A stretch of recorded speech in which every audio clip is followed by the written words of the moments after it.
ikut membantu manusia silahkan, tidak apa-apa. Tapi masuk ke anggota MMM Indonesia itu tidak harus memang pakai yang namanya uang. Yang penting adalah paham. Boleh, silakan masuk. Kalau mungkin kita memang masuk ke komunitas MMM Indonesia, ada program charity, ke panti asuhan, ke panti jompo dan lain, teman-teman terlibat atau siapapun anggota masyarakat yang terlibat, silahkan, tidak apa-apa.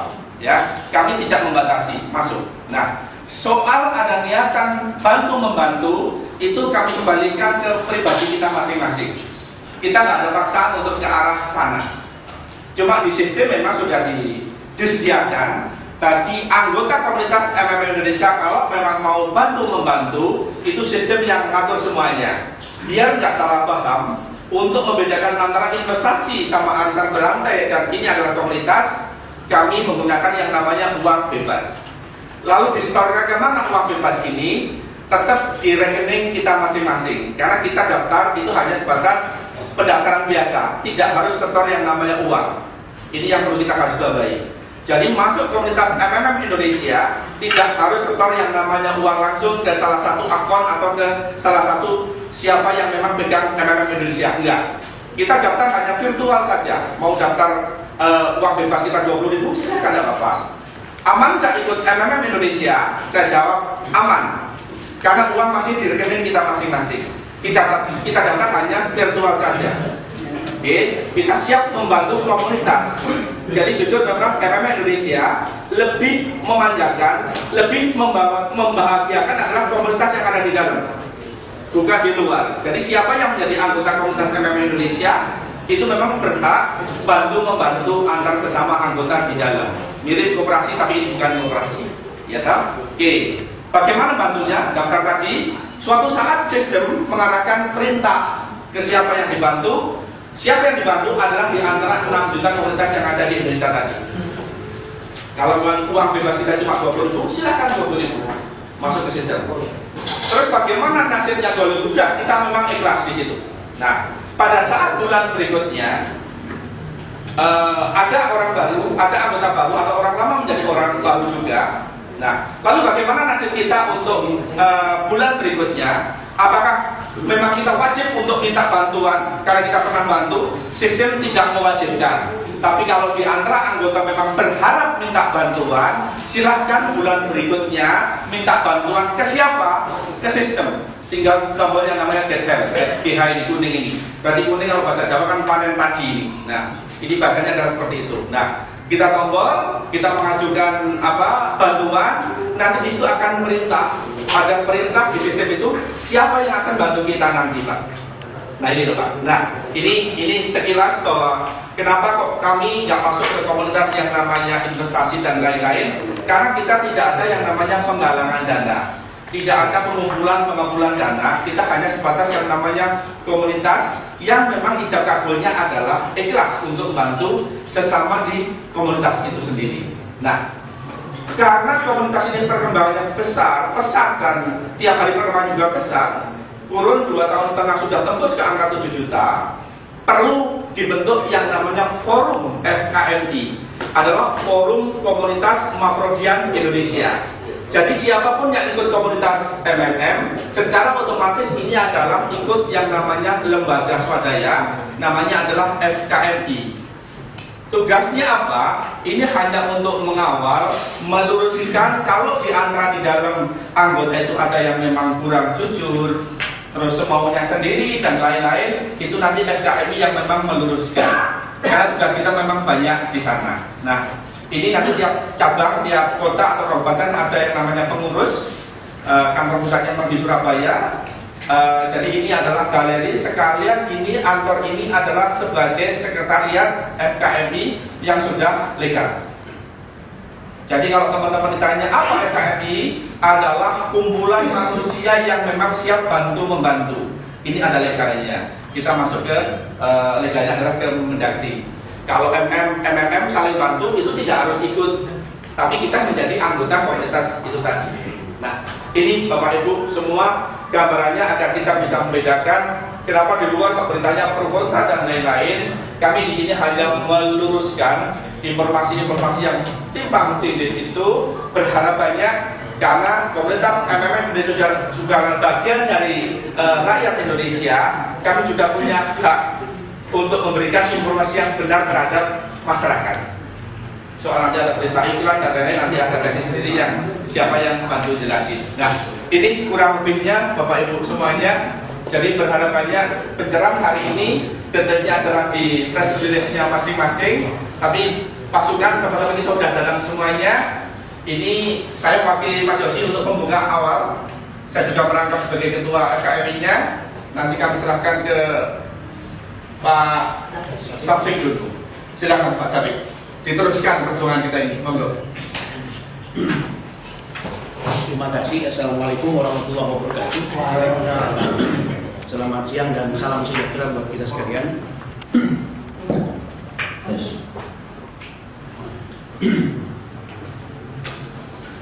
Perkenalkan, saya M. Syafiq, kebetulan menjadi tim khusus dari DPP FKMI beserta Bapak Muhammad Isa Idris dan Bung Yosi. Kemarin kita sudah bertemu dengan pemerintah, dalam hal ini Otoritas Jasa Keuangan, itu sampai 4 kali ya, sejak berada di Malang, OJK Malang, sampai dengan di Jakarta, sampai 3 kali pertemuan kami dengan OJK. Pertanyaannya kemudian, kenapa DPP FKMI yang memayungi, mengorganisir teman-teman Mafrodian se-Indonesia, mengajak teman-teman media untuk bisa jumpa pers pada kesempatan hari ini?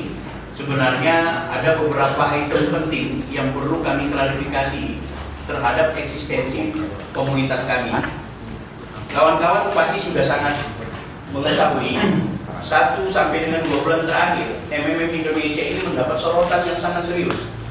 Kita tahu sejak iklan yang begitu gencar dilakukan oleh komunitas kami lewat media online maupun media cetak dan juga TV, pemerintah dan juga banyak kalangan ini kemudian punya perspektif miring terhadap komunitas kami dan melakukan tindakan-tindakan atau kebijakan-kebijakan yang sangat merugikan kami secara konstitusional, sekaligus juga terjadi salah sangka dan gagal paham terkait eksistensi kami. Misalnya, ketika OJK pada tahun 2014 tanggal 13 Agustus mengeluarkan press release-nya di ojk.co.id menyatakan bahwa komunitas Mafrodian Indonesia itu bukan lembaga jasa keuangan. Jadi ini diakui oleh OJK bahwa komunitas Mafrodian Indonesia dalam hal ini sistem MMM itu bukanlah lembaga jasa keuangan sebagaimana yang diatur dalam undang-undang OJK ketika OJK mau melakukan pengawasan atau kontrol. Sehingga itu OJK sebagai lembaga tertinggi yang mengontrol sistem keuangan yang ada di Indonesia itu kemudian tidak punya wewenang untuk mengontrol MMM. Ini jumpa pers, siaran pers OJK tahun 2014 Agustus tanggal 13. Nah, belakangan tanggal 9 April kemarin, ketika MMM memperkenalkan eksistensinya sebagai sebuah komunitas lewat media, baik iklan maupun promosi dan juga kegiatan-kegiatan konferensi komunitas kami, OJK kemudian mengeluarkan siaran pers yang kedua, menyatakan bahwa mewaspadai investasi bodong, dalam hal ini MMM. Sehingga itu kemudian OJK memblokir situs MMM setelah melakukan kerjasama dengan tim panel. Siapakah tim panel? Mereka adalah Kementerian Informasi, Kementerian Ekonomi, Kementerian Perdagangan, dan KPI, Komisi Penyiaran Indonesia. Karena berkaitan dengan iklan yang kemudian secara sepihak di stop. Padahal kami masih punya kontrak yang cukup panjang di iklan itu. Ini sepihak dan sangat disayangkan. Kami sebagai komunitas, baik secara struktur yang ada di FKMI maupun komunitas kami secara kultural, itu tidak mendapatkan undangan resmi dari pemerintah. Baru kemudian 1 minggu setelah pemblokiran, kenapa kami respon nanti 1 minggu kemudian? Karena teman-teman leader dan juga partisipan itu sedang melakukan kegiatan di Batu Malang, pertemuan akbar se-Indonesia. Jadi kita nggak sempat memikirkan media yang menginformasikan tentang MMM. Jadi baru 1 minggu berikut kami kemudian merespon. Kami mendatangi OJK kita berdiskusi, kita beraudiensi, dan kita meminta klarifikasi OJK. Bahkan ada 2 komisioner OJK yang menyatakan bahwa komunitas MMM Indonesia harus dibubarkan di Indonesia. Itu ada pernyataannya. Bapak-bapak bisa lihat di YouTube, di media-media ada salah satu komisioner yang menyatakan demikian. Kita meminta klarifikasi. Yang bertemu dengan kami langsung adalah Direktur Satuan Tugas Waspada Investasi, Bapak Lutfi. Dia juga menyayangkan pernyataan salah satu komisioner jika memang benar-benar ada pernyataan tentang pembubaran forum komunitas ini atau MMM ini. Tapi yang dilakukan OJK adalah hanya untuk memfilter, jangan sampai kemudian masyarakat itu terjerumus untuk bergabung bersama komunitas ini karena iming-iming 30%. Nah, ini yang kita luruskan.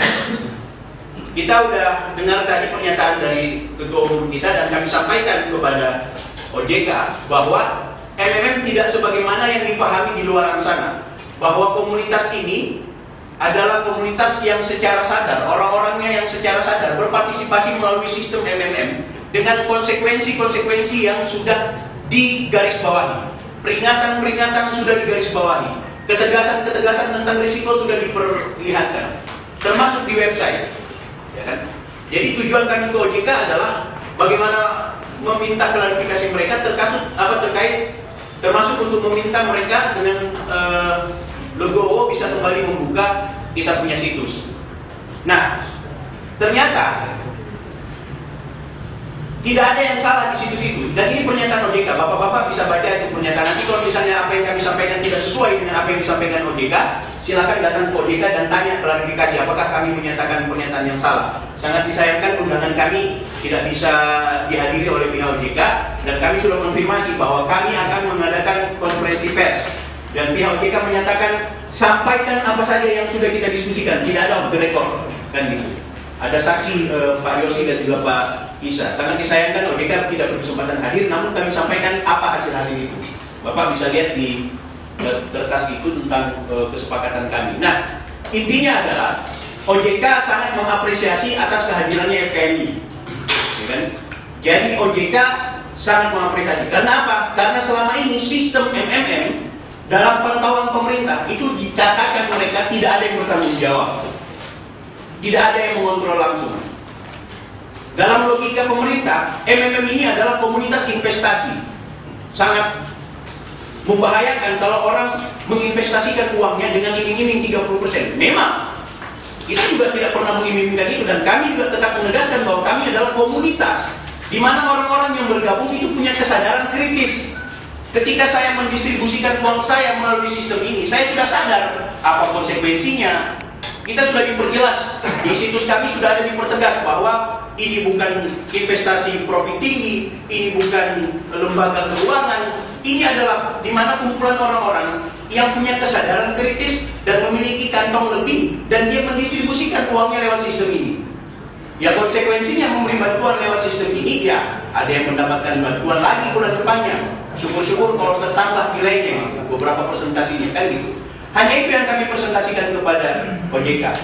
OJK berkelit menyatakan bahwa kenapa OJK langsung mengambil alih untuk kemudian membentuk panel dan memblokir situs MMM dan juga menyetop iklan yang ada di media. Alasan yang paling utama adalah sesuai dengan Undang-Undang OJK yang menyatakan pada pasal 4 tentang tujuan kehadiran OJK adalah semampu mungkin untuk melindungi konsumen dan masyarakat. Konsumen yang dimaksud adalah mereka yang sudah berinvestasi di lembaga jasa keuangan yang dikontrol oleh OJK. Apa-apa yang dikontrol oleh OJK? Asuransi, perbankan, pegadaian, apalagi? Reksadana. Pokoknya semua lembaga jasa keuangan yang memang dikontrol langsung. Kalau arisan enggak. Kan gitu. Jadi itu. Jadi hanya lembaga itu. Jadi siapa saja konsumen yang sudah terdaftar di lembaga jasa keuangan yang dikontrol oleh OJK, itu OJK punya kapasitas untuk menjaga konsumennya. Yang kedua, menjaga atau melindungi masyarakat. Menurut OJK, masyarakat yang dimaksud di sini adalah masyarakat secara umum, termasuk masyarakat yang punya uang kemudian mendistribusikan uangnya melalui sistem MMM. Kami menolak karena bagi kami tafsir masyarakat di sini adalah calon atau masyarakat yang akan mendistribusikan mendistribusikan uangnya kepada lembaga jasa keuangan yang dikontrol oleh OJK. Ya kalau MMM nggak ada. Makanya kami nyatakan, sebenarnya Indonesia yang terlambat bikin undang-undang. Teman-teman lawyer mengatakan kepada kami, MMM nggak bisa digugat dan bukan ilegal dan bukan juga legal, karena memang Indonesia yang terlambat bikin undang-undang yang berkaitan tentang sistem keuangan yang dimainkan oleh MMM. Karena akadnya memberi bantuan, bukan akad investasi. Jadi undang-undang mana yang dipakai? Nah, OJK menyarankan kami untuk menjadikan sistem ini terregulasi, gitu. Artinya masuk kepada kategori regulasi. Ya, kami tanya, kira-kira ada nggak regulasi atau undang-undang atau aturan Indonesia yang berkaitan tentang sistem keuangan MMM ini masuk? Mana? Koperasi? Nggak mungkin. Kami bukan koperasi simpan pinjam, karena tidak ada yang meminjam, tidak ada yang menyimpan. Asuransi? Tidak. Kita bukan lembaga asuransi. Perbankan? Tidak juga. Karena kami tidak menabung. Yang kami distribusikan adalah murni pemberian bantuan. Dan kami tegaskan kami memberi bantuan.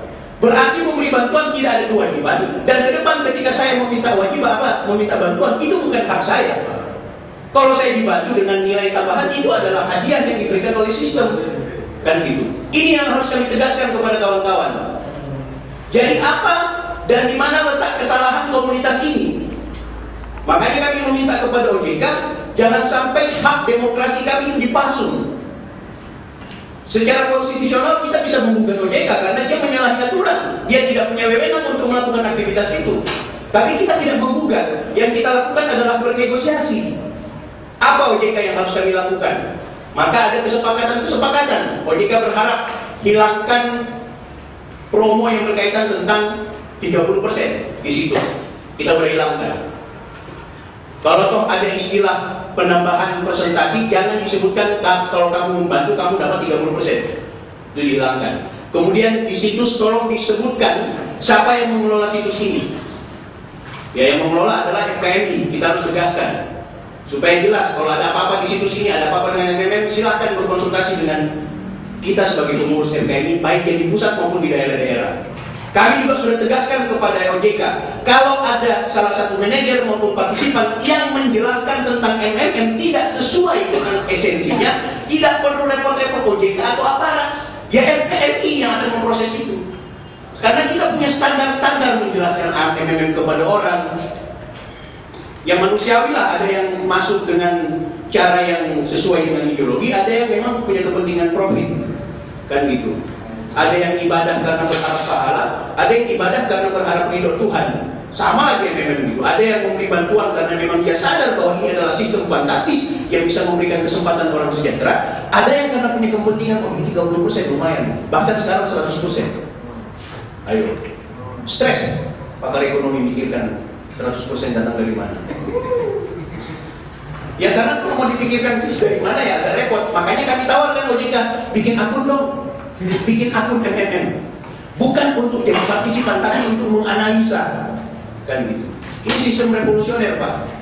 Ya kami, oleh top leader, oleh pemimpin-pemimpin kami diberikan kesadaran kritis bahwa setelah sekian lama negeri ini bahkan dunia ini dikuasai oleh sistem yang tidak adil dalam konteks keuangan, dan kemudian tercipta sistem revolusioner yang menurut kami sangat bagus, maka kami akan memilih kepada sesuatu yang sifatnya sangat mensejahterakan kami. Kami lelah Pak ngutang. Kami capek ditagih oleh debt collector. Saya cukup hampir jadi jantungan gara-gara hari-hari di SMS sama finance untuk membayar uang kredit. Maka ketika MMM memperkenalkan ideologinya, maka saya orang yang selalu menagih orang untuk menjadi orang yang terbaik, karena kita sudah tidak terjebak lagi dengan hutang. MMM merubah hutang menjadi bantuan. Apa yang salah dengan komunitas ini? Inilah undang-undang kami yang kami sampaikan kepada panel OJK, dan ke depan OJK memberikan kami fasilitas untuk bertemu langsung dengan Kementerian Informasi dan meminta supaya situs kami dibuka. Jadi OJK yang akan membantu kami. Jadi selama ini OJK yang salah tafsir dan kemudian memberikan informasi miring lewat media, bahkan hari ini OJK pun akan memberikan apresiasi kepada kami untuk kemudian kita lakukan perbaikan-perbaikan. Kita akan bekerja sama karena FKMI bukan organisasi ilegal. MMM bukan organisasi, MMM itu cuma sistem secara online. MMM itu artinya sebenarnya bukan manusia membantu manusia, tapi dalam bahasa Rusia itu Mafrodi Mondial Cox itu dalam bahasa Inggrisnya, tapi kalau bahasa Rusianya Mogim memugem nggak